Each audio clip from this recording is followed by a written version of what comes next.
Good evening. Good evening. Welcome to Leadership Conversations. I'm your host, Colin McDermott. This is the CEO and founder of KeenVision Leadership. Good evening, Pastor Asha. Thanks for tuning in. It's a pleasure to be back. It's been 2 weeks. Seems like 2 long weeks, but I'm back. I'm excited. I feel refreshed. I feel glad to be back to join everyone to restart our conversations. It's been a relaxing, restful couple of weeks, and I'm truly excited about some things that are coming up for KeenVision and some leadership stuff that I'm working on. And so, thank you all for tuning in tonight, this evening. I know most places are observing 4th of July, and so I appreciate you taking the time. I hope you got some barbecue put to the side, and you're just enjoying some time together. Good evening, Sister Susan. Thank you for always tuning in. Thank you for always being supportive. You and Pastor Asha, I appreciate it. Thank you so much for being on here. So tonight, we're back. First of all, I want to thank everybody for all the well wishes, the birthday wishes. A beautiful wife. She treated me so lovely, and it made me feel like the king of Zamunda. I felt really special, and now embarking on year 34. So I'm excited about that. I'm excited about what's to come. It's truly a privilege and I encourage everyone. It is important that in all that you're doing, that you got to enjoy your life, because when you get old and you get to a certain age, the only thing that when you can't move and you can't function in your limbs, you can't think as quick, you can't talk as quick, your body starts to give up on you. The only thing that you have left is your memories, and you want to make sure that those memories are good memories. We go through so much hardship, and we go through so much struggle, so much issues, that it's important that we get rest. It's important that we take the time out to enjoy life. Life is short, but we got to enjoy it's a moment in time, but we got to enjoy it. We got to work hard and we got to play hard. So I encourage everybody that in all that you're doing, that you got to get rest. And you got to find time to enjoy your life, enjoy your family, enjoy your children, enjoy it, because you don't know when it'll be your last day, and you don't know when you won't have the opportunity to do it again. So that's my little spiel. I appreciate again all the birthday wishes. Good evening, Sister Angela. Good evening, Pastor Letitia. Thanks for tuning in. But as I was saying, you got to enjoy life, because it's more worth it. It makes things more worth it. It makes all the efforts and all the work that you do more worth it to enjoy. So just want to kick off tonight's conversation with that. I'm back, and I'm ready to get the ball rolling again. I'm ready to start running. I have some things that I'm working on for this summer that I'm excited about. Some things that I have in the works. I have some new product ideas that I'm working on in regards to the t-shirts and hoodies. So look out for that. I also am working on some things. I'm working on several courses, several leadership courses that I'm planning to kick off. And so if you know any young men between the ages of 18 and 25, you have a son, you have a nephew, you have a brother in that age group, I'm going to be launching my young man leadership course. Still figuring out the name for it, but I it's been heavy on my heart, and I think now is the time to embark on it. Now is the time to launch it. I want to start it for August. So look out in August, the beginning of August. I'm going to be putting some stuff out this month. I think at some point, I'm going to hold like a mini informational webinar kind of thing. But I'm looking for young men between the ages of 18 to 25. I want to work with them to start building some leadership skills, leadership development skills. Um, I had a moment of reflection and thinking about when I was that age and how I needed someone to help. I needed a mentor. I needed a course. I needed something to help me to develop the leadership skills that would help me not only in my educational career, in my education, but also in my career. And so I'm launching a course for 18 to 25-year-old young men. It's going to be focused on developing some leadership skills that are transferable both in the classroom and in the workspace. I'm going to be dealing with some resume building. I'm going to be dealing with career exploration. So I'm going to be dealing with different topics, not just theory stuff, but practical things. And so look out for that. I'm planning to be kicking that off the beginning of August. If you're interested, if you know anyone that's interested, please shoot me a DM, shoot me a text, shoot me a message on Facebook, because I want to start building a roster, building up interested people that are a party of interested people that want to participate. Something that I think is very important, especially as someone who grew up in the Bronx. There weren't much opportunities to learn, and even in college, I come to realize that in order to really develop leadership skills, it's not until you actually take a course. I had the fortune of having a friend who worked in administration in my college, and he introduced me to a leadership conference, and that was my sophomore year of college, actually my junior year of college. And so I was already 20 years old, and then I went to this 3-day leadership conference, and this thing changed my life. It changed my perspective. It really changed my mindset on how to approach different things. And so I want to start building on that. I want to start touching young men and helping them to grow as leaders, helping them to grow in their careers, helping them to grow as students. You go into college, yes, there are some times where you got to enjoy it and have fun, but there's also time where you got to focus and have a direction. And in my experience of being a college advisor, I can tell you the countless amount of times where I've sat with students who had no idea what they wanted to do after they graduate. They were just doing a major because their parents told them. I had so many students that came in and said they wanted to be doctors, not because they desired to be doctors, but because their parents told them that they need to go to school to be a doctor.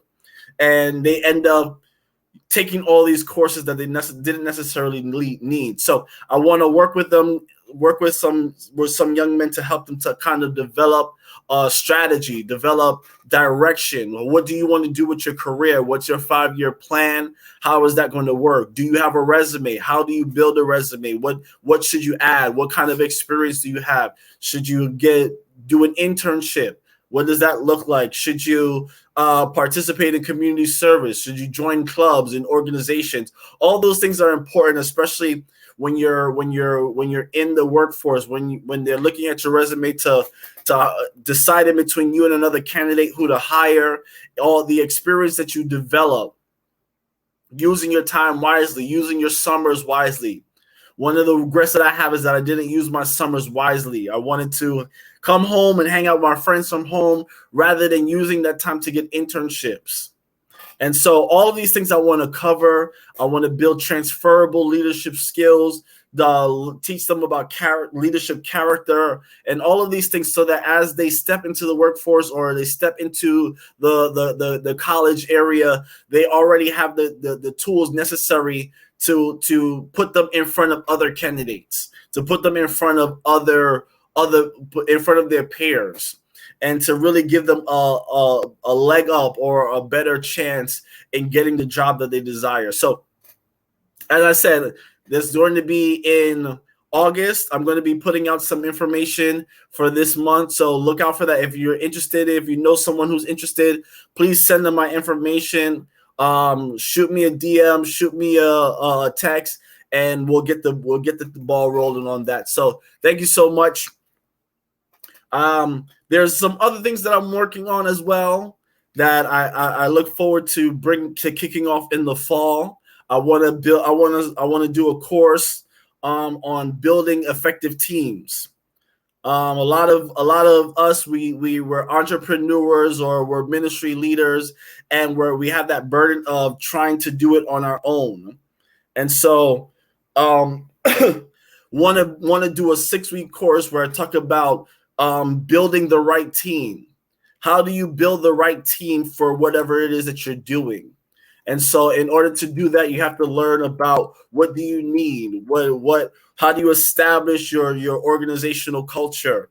How do you create the job descriptions that you need? Because a lot of times we fill positions or we ask people to do roles that they're not necessarily good at, but because they're available. And sometimes it's not always who's available. It's about someone who's competent and able to do it. So all of these things, keep a lookout. This is one of the things that I'm super excited about, and I want to launch it in the fall. It's a team building course. How do you build the right team? How do you build a great team that's going to be able to carry the vision, expand the vision, and cause it to be effective? Because I truly believe that the time that we're in is all about being effective. It's all about being efficient, getting the job done, executing the vision with excellence. And so look out for that as well. I'm going to be dropping that in the fall. And just a bunch of other stuff that I'm super excited about. I'm saying super like my daughter, she says super about everything. Super funny, super excited, super great. So I'm super excited in words of Amaya. I'm super excited about what is going to be taking place in the next 6 months. We're already halfway through 2021. And so the next 6 months, I'm looking forward to what's coming down the pipe and really want to kick this thing off and take it to another level. So thank you so much for all of that. As I said, I'll be putting out some more information regarding that. Now, want to talk about something that is an interesting topic, and I've been pondering on it since last week, but because I didn't have the live last week, I decided to do it this week. And funny enough, it seems to be the word of the month or the word of the day, because our Pastor Taylor, she preached on it yesterday about trust. And I've been pondering on it and thinking about the fact of thinking about the topic of trust as it pertains to leadership. And so to hear Pastor Taylor's message yesterday really encouraged me. It really gave me sort of confirmation that I'm going in the right direction. But want to talk about trust. Now, as leaders, right, we are aware of the importance of developing trust, right? Every leadership course, every leadership person that talks, they talk about leadership character. They talk about all of these things. And when they talk about leadership character, they talk about the importance of honesty, the importance of integrity, the importance of being trustworthy, right? As leaders, we have to be trustworthy. People have to be able to trust us before they can follow us. And so we talk about these things all the time. Having a trustworthy character, why it's important to be a person of integrity, right? Leadership and integrity are two things that go hand in hand. We hear that all the time. Integrity. Trust. Honesty. And as leaders, we have to constantly be working on building and maintaining a character of honesty, integrity, and trustworthiness, right? But as much as we talk about being a person that is trustworthy, one thing that I've come to realize is that one of the biggest challenges that leaders have is trust themselves. We know how to be trustworthy, but it's always difficult to trust. We want others to trust us, but it's a challenge often a lot of times for us to trust others. So for us to establish a trust relationship on our own. And it usually results from various bad experiences, traumatic experiences. You know, we especially as leaders, we go through certain things that other people don't necessarily go through, especially in the area that we're called to, right? 99, not even 125% of the time, we go through the most traumatic areas that we experience, the most traumatic experiences that we have is usually in the area that we're called to, where we experience the most hurt, where we experience the most betrayal, where we experience the most discouragement and the most disappointment, the most failure. It's usually in that area that where we experience those things that we're called to it, right? A lot of time we think about, for example, Moses. Moses had to return back to Egypt to deliver the children of Israel. It was an area where he was known as a murderer, where he failed, where he experienced disappointment, he experienced failure, he experienced discouragement. It was the area that he ran away from, the area that he fled from, that ultimately he had to return to deliver others out of it. And so one of the key things that you can know that you're called to a certain area is the area that you find the most struggle in, that you find the most hurt in, the most discouragement in. And so many people are called to deliver, to bring salvation or to lead their family. And usually it's those people who experience hurt from family. You're called to lead your family members, but it's in that same family that you experience disappointment, betrayal, hurt, all of these things that you experience. Usually those who are called to be wealthy, right? One of the thing that they struggle in is finances. Most of these rich people, wealthy people that are famous, that have established wealth, they usually have backstories of being homeless, being broke, not being able to pay their bills on time, dealing with eviction, dealing with money being stolen, identity theft. All of these stories that you hear from individuals, it's because they are called to lead in that area. And so that's where you have to go through the mud. That's where you have to go through the dirt. That's where you have to go through the process. That's where you have to go through the pain, right? Prime example is that Jesus, the people that he was called to deliver, that he was called to save, was the same people that turned on him and crucified him. And so as leaders, we often experience these challenges. And as a result of that, it's hard to develop trust. Now, it's easy. Let me not say it's easy, but it's easier to be someone that others can trust than it is to trust others. And so I want us to talk about that tonight, because these are some of the things that as leaders that we have to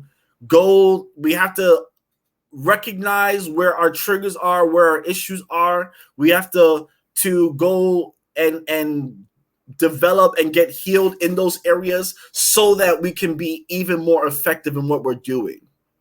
And so talking about trust, right? Trust is a relationship. Trust is a bond that is hard to get and hard to build, but easy to destroy. It's easy to break trust and break that relationship and break that bond. And many of us, we've experienced those situations where we put our trust in others and they've broken that trust, and it puts us in a state of being skeptical, right? It puts us in a state of always being skeptical. We're always questioning others' motives and their intentions.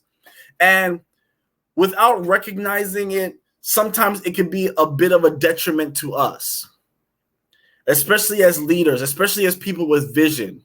Why is that? Because it's hard for us to trust others, right? We tend to hold things in, right? We keep things in. We try to keep this strong front, this strong presentation, before others, that we got it all going on, that nothing is wrong, nothing is bothering us, and we hold things in, right? We also try to do things on our own. We're focused on doing the work on our own, trying to execute the vision on ourselves. We have struggled with building effective teams. We struggle with building strong networks. And all of these things that come along with the challenge of trusting others. And now, mind you, I want everyone to understand that this is something that is a hard thing to discuss, is a challenge for many of us. And I'm not going to sit here and say it's easy. It's not easy at all. And even myself, as I was getting this topic and looking into and thinking, working out this topic, I by myself even find my own areas of challenge. So it is one leader that's growing, speaking to other leaders. So I want us I want you to get this understanding that I'm not trying to say, oh, go trust everybody. It's easy. Do this, and so that life can be, so that your leadership can be greater. It's something that we all have to work through. No one is exempt. We all have to work through building trust. We have to build that discernment on who to trust, how to trust, when to trust. And we have to build these things as we grow in leadership. And and I'm posing this to you not as an expert, because I'm not really an expert. I'm not going to say that I'm an expert and I'm giving you information that is die hard good and that you should follow, but I'm sharing this because I believe that it's something that we all need to acknowledge, and we all need areas of healing, and we're all going to grow in our leadership and grow in as visionaries and grow in whatever we're called to do. We have to have those hard conversations with ourselves, and we have to recognize those weak areas that we have and try to find ways to build on it. And so this is an appeal to you as leaders, that we have to learn to start building trust, and we have to learn to develop in that area of trust. Yes, we can be trustworthy, but trust has to be a two-way street. And I really believe that many of us, once we learn to open up and start to learn how to discern and to work through it, I think it can help each and every one of us grow significantly. So with that being said, we're talking about the challenge of trusting, right? And as I said before, we have to learn certain things. We have to learn, grow in a level of discernment. We have to grow in a level of understanding in areas of communication, because you have to be strategic in who you trust and how you trust and when you trust. You have to be strategic, right? Because it is not everyone is worthy of being trusted. Let's keep it 100. Not everyone is worthy to be trusted. But what I do recognize is that if we are completely closed off to everyone, and we develop this mindset that I can't trust anyone, right? Because the world teaches us that, right? The world teaches us to trust no one.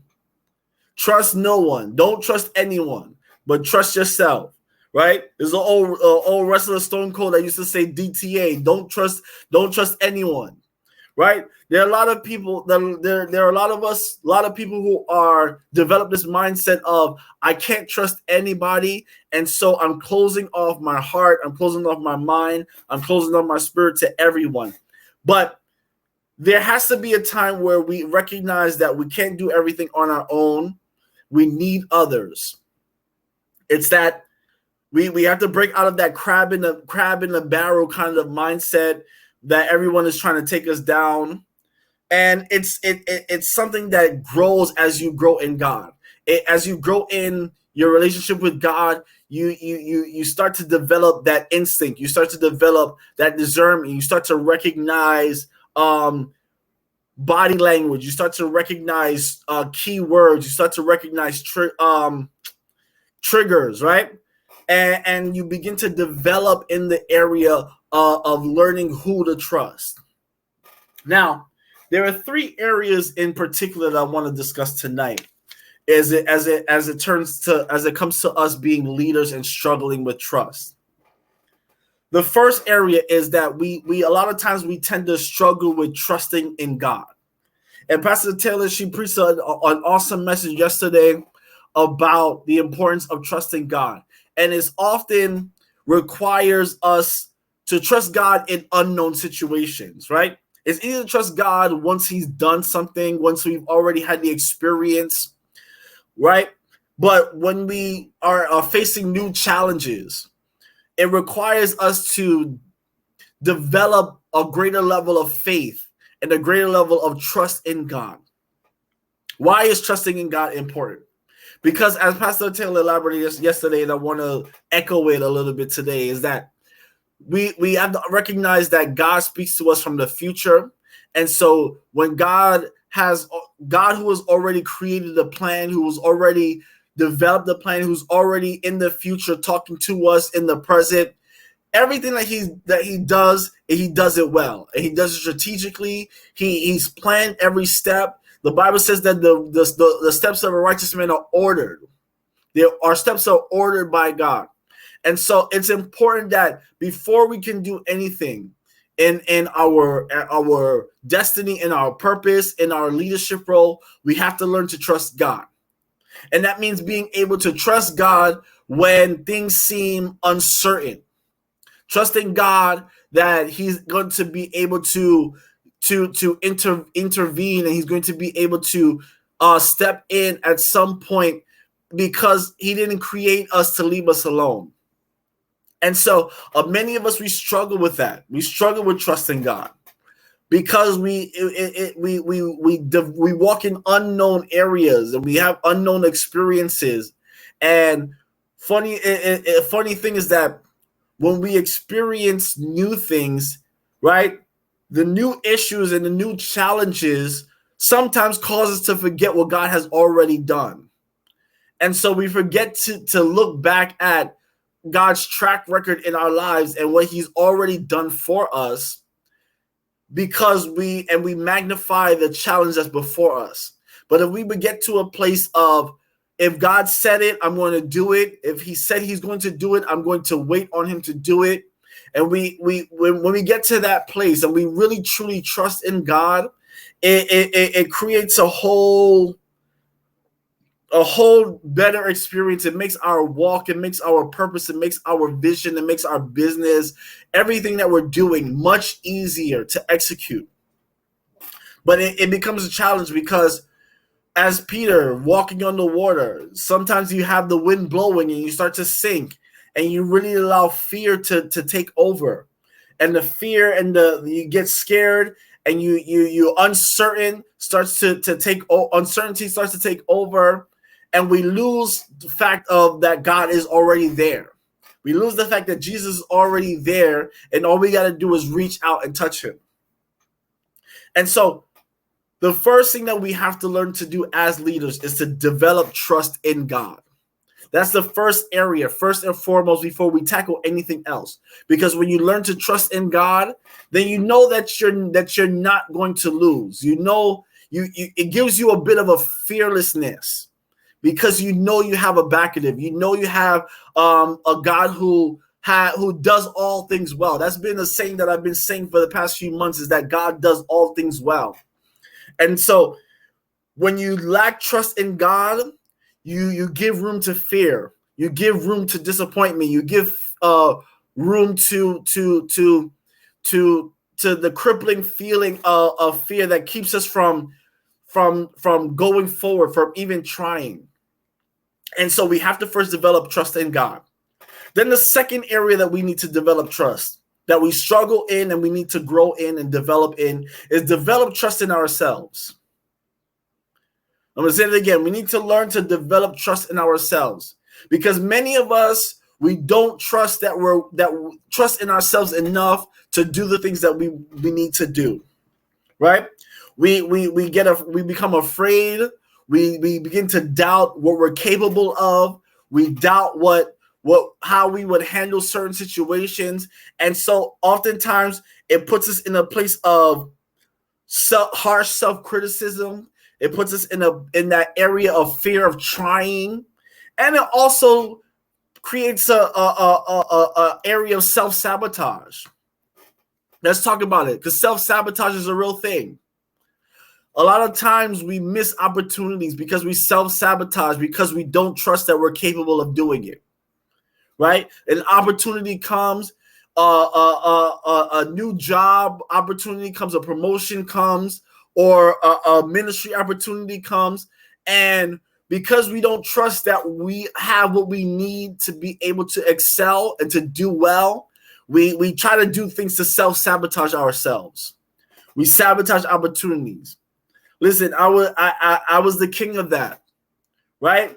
I would scroll through Indeed.com and scroll through LinkedIn, and I would see all these descriptions that I knew I was good at. But because it was a new role in a new area that was unfamiliar that I was unfamiliar with, I would see one line in the description. There'll be 10 things in the description, 10 duties that I know that I can do well. But the 11th one, I'm like, I can't do that. And so it used to make me not even apply. I would scroll to the next job, right? I was afraid that I wasn't going to be able to succeed in a new environment. And so I would just look for one line on the job description, and that would be enough to discourage me from even submitting my resume. It would discourage me from submitting my application. And many of us, we do these things because we don't trust in ourselves. We don't trust that we have the capability to succeed. That if an opportunity comes, one, it's an opportunity that a door that God has opened up. And so I can't allow myself to sabotage myself to keep me from stepping into that opportunity. Because ultimately, God is not going to give opportunities to us in order to embarrass us. He's not going to put open doors in front of us so that we can fail. But he's going to open doors for us so that we can grow. So the thing is that we have to get to that place where we learn that I may not be there yet, but I know that I can grow into it. Every job opportunity, every ministry opportunity, right? If it be from God, because there are some things, yes, that's not God's will, but majority of the times I'm talking about God's will. When God opens up certain doors, we tend to hesitate to go through them. We tend to hesitate to jump on the opportunity because of the fact that we don't trust that we have the capable skills and that we don't have the capable abilities to be able. So we start to talk to ourselves, and we start to talk down to ourselves. Well, you can't do that. Oh, well, suppose I get the job and they realize that I'm not good at it, and then they fire me. Suppose they ask me to preach or to minister, or they ask me to come speak at this engagement, and I mess up severely and I get embarrassed or I fail at it. And so we find ways to decline those opportunities.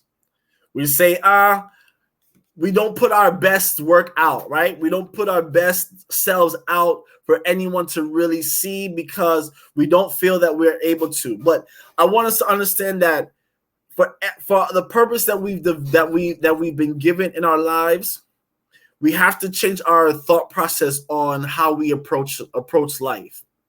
Let me tell you something. You have already been through the experiences that make you capable of the next opportunity. Some of the experiences, both bad and good, have been used to develop you, and the next opportunity that comes forth is just another opportunity for you to grow. So the thing is that you already are all that you need to be. And so when you recognize that I already am who I am called to be, now is God, help me to tap into my future self. Listen, this morning I got up and I was thinking about today and thinking about the conversation. And I had to say to God in prayer this morning. I said, God, help me to tap into my future self. God, help me open up the doors, open up the capabilities, the capacity of my future self, because I'm already that, right? I'm already that man, mighty man of valor that God told Gideon about. I'm already who my future self is. I'm already that great speaker. I'm already that great preacher. I'm already that great minister. I'm already that great CEO. It's just now I got to tap into my future self. And so this morning I had to pray. I said, God, help me to tap into the future me so that I can be able to get what I need done now, get it done more effectively. And we have to develop that mindset. We have to start making that confession that I already have everything that I need to be successful. I already have everything I need for that next opportunity. And so when the opportunity comes, I just got to tap into my future self so that I can be able to excel in that opportunity. And so we have to learn to start trusting in ourselves. We have to learn, and I don't mean in a prideful aspect, I don't mean in an arrogant aspect, but I mean in a confident aspect. Because you can trust in yourself and trust in your skills and trust in your abilities, but not be arrogant, not be prideful, not think that you're better than everyone else. You can still think that you're good at what you do. There's nothing wrong with that. There's nothing wrong with thinking that you're good, that you're great, right? It's usually those that have accepted that they're great in their strengths that usually go forward. And so we got to learn to start trusting in ourselves. God has equipped us with all of the tools. Paul talks about it, right? The hidden treasure in earthly vessels. God has already given us the capacity and the capabilities to be able to excel. Now we just have to dig it out. And we don't start to dig it out until the next challenge comes or until the next opportunity comes. Then you start to dig deeper to realize what you have. So it's already there. You just got to trust and believe that you're capable of doing that. So first two things that I'm talking about, trusting in God, right? Because he is the author and the finisher. He was the one who created a story. He created our purpose. He's already outlined and made the path straight for us. Then the second thing we have to learn to do is trust in ourselves. And then the third one, which is the most challenging, right? But before I get in there, when we learn to trust in ourselves, before I get to the third point, when we learn to trust in ourselves, it builds confidence, right? It reduces stress. It makes it easier for us to recover from mistakes. Because we are our harshest critics. We criticize ourselves on a minute scale. We will look at the things that we've done, look at the things that we've said, and we will criticize every single word. I guarantee you when this is done, I'm going to go back and I'm going to sit and I'm going to critique every little word that I've said. But when you have trust in yourself, right, and you have trust in God, it makes it easier to recover from mistakes. You take mistakes and you take failures as learning experiences, and you go and you work and you improve on those things, right?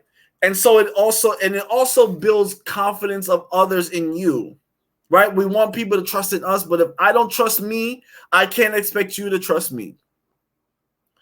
If I want to be a trustworthy leader, I have to be able to trust in myself and be able to trust that I'm capable of leading. And when we walk and we stand as confident leaders, people will see that confidence, and that confidence begins to rub off on those that we're leading. So those are the first two things that I wanted to talk about. And then the third thing that we have to learn, and probably the most challenging of all, is trusting in others. Now, trusting in others is difficult, right? Because you don't know what other people are thinking. You don't know how they're feeling. You don't know their intentions. And sometimes it is sometimes you put your trust in people who disappoint you. But we have to understand that that's a part of life. That's a part of the experience. And as much as we try to avoid it, a lot of times we do fall into the trap. But when we develop a trust in others, it will help us to see value, right? Because as leaders, it's important that we add value to others, right? And if we're going to add value to others, we have to first see value in others. And so when you develop a trust, and maybe one day I will get into it more, but there are, of course, levels of trust. There are levels of trust when it comes to other people. There are certain people that you can trust with a task. There are certain people you can trust with to do a job. There are others that you can trust with your emotions. And there are others that you can trust with your thoughts, your ideas, right? But you don't have to, not everyone is going to fall on the same level of trust. So let me establish that. Not everyone is going to fall on the same level of trust, right? One thing that I always refer to is T.D. Jakes' message about the comrade, the confidant, and the constituent, right? All of these people are on different levels of trust. The confidant, you know that you can be able to share things you can be vulnerable with, and know that they're going to cover you, they're going to encourage you, they're going to build you. But then there are those who are constituents, who are following you for your leadership, who you can't necessarily trust on that deep of a level with your emotions and with your thoughts and your ideas, but you can trust them to do certain tasks. Right. And then you have the comrades that you can't necessarily trust as constituents, but there are certain things that you can, some surface level stuff that you can trust them on. So there are different levels of trust when it comes to others. There are different levels. And I'm not encouraging you to trust everybody with your emotions. I'm not expecting you to trust everybody with your thoughts and your ideas and your values, because at the end of the day, people have to earn it, right? People have to earn and grow in your relationship to get that level of trust. But what I'm saying is that when we learn to trust others, we know what we can trust them with. I may not be able to trust this person with my emotional struggles or my emotional feelings, but I know that I can trust them to handle my social media. Just to throw an idea out there, I know I can trust them to do the social media aspect for me, and I know that they'll do it well. And once I learn that I can trust them on that level, then I can be able to delegate that responsibility, and I can believe in their abilities and their dedication and their skills on that level. But I know that I'm not going to be able to trust them with this. So that all comes with discernment and learning and experience. And as we grow as leaders, you start to learn these things. You start to learn the different levels of the relationship. You start to learn that person, there's some that is not necessarily right with them. I know where to put them. A lot of times we don't know where to put people on the scale of trust. And we open ourselves up to so much more disappointment and so much heartbreak. And I would lie to you if I would tell you that there was a surefire way to avoid heartbreak. There is no surefire way. There is no book. There is no strategy. There is no tool. There is no lecture. There is no preacher. There is no anything that is out there that will give you that will protect us from ever being heartbroken, that will protect us from ever being disappointed. And that's the unfortunate reality of it, and the unfortunate reality of being a leader. But the important thing is to learn how to recover, how to adjust, and to be able to do it without bitterness. See, that's the key, is to be able to recover from certain losses, from certain betrayals, from certain heartbreak without being bitter. And usually there's a process with that. It's not, oh, you broke my heart today and tomorrow I'm good. That's a whole process. And that's something that we can discuss on another conversation. But I want to kind of introduce this topic to everyone, because we have to get to that point of, if we want to be effective and we want to be able to build strong teams and build strong relationships and build strong networks and build in our communication skills, we have to learn to develop all on these levels of trust. And each one informs the other. Each one strengthens the other. Each of them work together, because the more you trust in God, the more you can be able to trust in yourself, and the more you can be able to trust in others. And we'll have those moments where God will speak to our spirits, or and instinct will kick in and say, all right, don't give this person too much room, or don't allow this person too deep in, right? But when we learn all of these things, they help one another. I think of the ministry of Jesus. Jesus always knew that Judas was going to betray him, right? Jesus always knew that he was going to be the one to betray him. But yet, for 3 years, he kept him in his circle. But Judas was never in his inner circle. He knew how to trust, how much to trust Judas, where to trust Judas. I can trust him with the finances because I know he's a good accountant. I know he's good with the money. I know he's a good manager of the money, but I'm not taking him with me to the Mount of Transfiguration. So Jesus, for his ministry for 3 years, knew where to place everybody. He knew how to trust. He knew how to trust in God. He knew how to trust in himself. He knew how to trust in others. And all of these things work together in sync to magnify and make his ministry more effective. And so I want to encourage each and every one of us tonight, or today rather, that we have to, as leaders, grow in our own trust levels. Yeah, I know we have characters of integrity and people can trust us, right? People can come to us and they can share with us and know that I'll go to the grave with it. But can we trust as much as we want others to trust in us? And that is all that will help us to formulate proper relationships, what networks to join.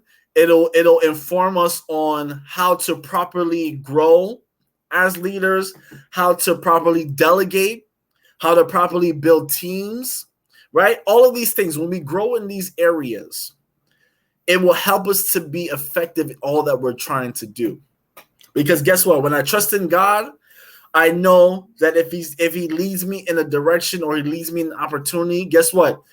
I have full confidence that he's going to keep me, he's going to strengthen me, he's going to help me to excel. But also I know that he's equipped me with the abilities, the capabilities and the abilities to be able to excel in this. And a lot of times God will throw us into the deep end, right? A lot of times things will happen to us where God would just throw us into the deep end and say, swim, right? And we start to panic because, like, what are you doing? What are you doing? How do you know that I can swim? But it's not until we get thrown in the deep end when we really learn that we are capable of swimming.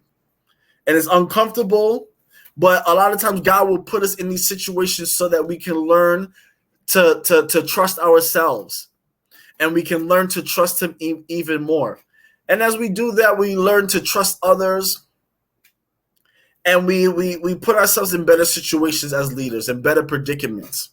Because now that I have these things working on my behalf, and now I know who I can trust, how I can trust them, what areas I can trust them in, it helps you to fulfill your purpose and accomplish your goals with less disappointment.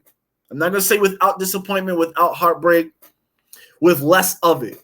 And ultimately, we want to experience less of it and experience more success. And so I want to leave us with that, because I think it's something that's so important and something that's so key. And it's truly a sensitive area, a vulnerable area for majority of us. I can speak for myself that it's sometimes it's an area of vulnerability, because especially when you have a vision and when you have a goal and when you have an idea that you're trying to build, when you have a business that you're trying to build, you have to be skeptical. You have to wonder, can I really trust people with my vision? Can I really trust others to help me build it? Or are they here for their own personal gain? Are they here to take advantage? Right? And you never want to put yourself in a position where someone takes advantage of you, right? You never want to put yourself in a position where people will steal your ideas, right? They'll steal your ideas and take it on as their own, and they'll go forth with it. And so we have to learn to understand this area of weakness and learn and allow God to develop that area for us. When we learn to develop in our vulnerable areas, it'll be easier for us to move forward. And so I hope that was helpful for you. We got to learn to develop trust in God. We have to learn to develop trust in ourselves, and we have to learn to develop trust in others, so that we can be able to be effective, we can be efficient, and we can accomplish all that we are called to do and all that we're purposed to do. And so this week, I want us to take the time to really think about trust and think about how can we grow in this area? How can we develop in this area? How can help me to be healed? God, a lot of us, we need to be healed from the past disappointments and from the past heartbreaks. I never forget. I remember I was working with an individual, and I was teaching them everything I know about video production. And we had a good thing going, and we were working together. And then the person up and disappeared, and I was so hurt by it, because I was like, man, I poured out so much, and I thought we were going to be able to run with this thing, but then now they're gone. And then not and when those things happen, you start to feel like you wasted your time, you wasted your energy, you wasted your effort in helping someone who eventually will leave you. And these are some things that are hurtful and they're heartbreaking. And a lot of us, we need to be healed from those hurts so that we can be able to trust again. And so this week, I want us to kind of think about this and take the time to really go before God and pray, to ask God to heal us from those areas, from those times where we felt betrayed, where we felt that our trust was broken. And we start to see value in ourselves, because I didn't even touch on that. When you experience someone who's betrayed your trust, we tend to internalize it. We tend to feel like I did something wrong, or something is wrong with me. What is wrong with me? And then you take on this less than mindset. And we gotta be healed from those things as well as leaders. Whatever has happened was in the past, and now it's time to grow from it. Not allow it to be a stuck point for us. Not allow it to keep us from growing, or keep us from growing in the area of trust, but to go before, it's for us now to go before God and say, God, this hurt, this happened, and it broke my heart. It broke my ability to trust. And so, God, I need you now to help me grow. Help me to be healed from that hurt. Help me to be healed from that betrayal. Help me to be healed so that I can learn to see value in others. Because it's dangerous for us to have a skeptical mindset before we see the value in others. We start to, because of past hurt and past experiences, we start to question people's intentions and people's motives before we see the value in them. That's all a result of past hurts and past betrayals. And so we have to go to God and ask God to touch that area of weakness and bring healing, so that when we move forward as we move forward as leaders, we can really be able to see value in others and learn to trust others again. So I'm gonna leave it at that, because I could go into a whole nother topic, a whole nother conversation about that. But it's important that we understand that these are such things that hold us back, and we don't even recognize it. We don't really realize it, and it causes us to put our walls up, and it causes us to be defensive, and a lot of times it becomes a hindrance to our growth and a hindrance to our progress. And so I want us to think about that this week. I'll announce it again, but for those of you that tuned in late, earlier, I announced that I'm going to be kicking off a few courses between now and the end of the year. In August, I want to start. I want to launch a course. I'm launching a course, not want to launch a course, but I'm launching a course for 18 to 25-year-old men who are interested in growing, emerging leaders that are interested in growing in their leadership. I'm launching a 6-week course in the beginning of August that is going to cover leadership development skills, leadership character. That's going to discuss resume building. That's going to be discussing career exploration. That's going to be discussing how to build the necessary skills that are transferable both in school or in the career in our careers. One thing that I learned about leadership is that it's transferable wherever you go. Whether you're leading an organization, whether you're working in a nonprofit, whether you're working in ministry, whether you're working on a job, it doesn't matter what industry you're in, right? It doesn't matter what industry you're in.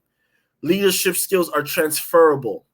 And so I'm launching this course in August because I want to help some young men to really develop the necessary skills to be able to be successful in whatever their pursuits are. I wish I had a course like that growing up that would help me to be prepared for the college experience, that would have given me the tips on what to do and what not to do, and would have helped me to learn how to build a proper resume and also develop the necessary skills that would take me into my careers. And so I'm launching that in the beginning of August. It's something that I really think is necessary, and I really want to help some young men to be ready, right? A lot of us, we go to college and we have fun, but it's kind of trial by fire. And we go for jobs and we end up doing jobs that we don't necessarily want, but we're doing jobs because it's available, because we weren't necessarily prepared. I sat with so many college students who took a major, who took classes in things that they weren't even interested in, and trying to go after a career field that they weren't interested in. I remember meeting with a student who spent her whole 4 years working to go to occupational therapy school. She wanted to be a OT, an occupational therapist. And in her spring semester, her last semester of her senior year, she had almost a 4.0 GPA. She did an internship and realized that occupational therapy was not what she wanted to do. She wanted to be a math teacher. And so it forced her now to take a whole nother year of classes, and to go towards another degree in education. And so I want to help young people to develop what they need, to develop a strategy and develop direction and develop a plan for where they want to go and what they want to accomplish. And so this month, I'm going to be putting out some information. I'm going to be putting out some material. So if you are interested, you have a son that's interested, you have a nephew that's interested, you have a brother that's interested, feel free to shoot me a text, shoot me a DM, shoot me a message on Facebook Messenger so I can get more information to them, because I really want to get this thing kicked off so that as they jump into the fall semester of school, as they or even if they're currently working, that they can be able to be equipped so that when September comes, they feel more prepared for what they're going to do. So look out for that. I'm also planning to launch a team building course. How do we build the right team? That's Letitia. I see you. I wanna launch a team building course. It's a course that's going to be focused on building the right team, getting the right people for your particular vision. How do you attract the right people? How do you build the right team? How do you learn how to develop character discernment? Right? We always talk about discernment of spirit, right? We always talk about those things, but how do you develop character discernment to know who is the right person for your team? Where do you place them, and how do you help them to grow in their roles as well as they help your organization to grow? And so I'm planning to launch that so in the fall. So keep a heads up and a lookout for that. Thank you so much for tuning in. I appreciate each and every person that's on here. Thank you for the time, for making yourself available to join me in this conversation. I look forward to future conversations. I'm looking forward to next week. I want to thank you so much, and I pray that you all have a blessed week, that it will be a productive week, that God will cause his light to shine upon you, that he will bless whatever you're endeavoring to do, and that as you go through this week, that you will learn, that you will grow as an effective leader, and that God will continue to bless you and continue to use you to do great things. I love you all. I appreciate you. Thank you so much. Have a blessed night and a blessed week.